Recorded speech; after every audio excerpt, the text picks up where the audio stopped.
হ্যাঁ রে বড়া, চুদির ভাইটার মাথায় ইট দিয়ে দিয়েছি চোদন। মানে কত বড় সাহস আমাদেরকে বলতে সেটা ভাঙবে। বুধার বাল আমাকে তো চেনে না, লেওড়ার জায়গায় দাঁড়িয়ে পুঙ্গা মেরে দেবো। ওখানে যদি আমি থাকতাম না, ওদের মজা আমি দেখিয়ে দিতাম।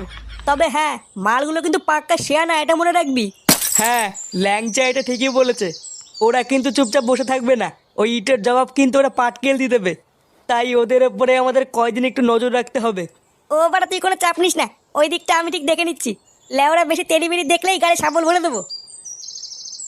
এই এই ক্লাবের এখানে প্রধান কে আছিস রে? কেন স্যার, কি হয়েছে? আমাদের থানায় নতুন বড়বাবু এসছে, তাই প্রতিটা ক্লাবের প্রধানকে ডেকেছে। কেন স্যার ডেকেছে কেন? সেটা গেলেই দেখতে পাবি। এই গার মারিয়েছে, ডেকেছে কেন? ফুটো ওদের ইট দিয়ে মেরেছে বলে ওরা থানায় নালিশ করেনি তো? কি বলছিস বাড়া? কি বলছিস? এবারা এবারা আমি কিছু করিনি, আমাকে ধরে নিয়ে যাবে। চুপ লেওড়া, বাড়ার বাল আগে চল গিয়ে দেখি কি কারণে ডাকলো। হ্যাঁ রে পল্টু, ঠিকই বলেছিস, চল।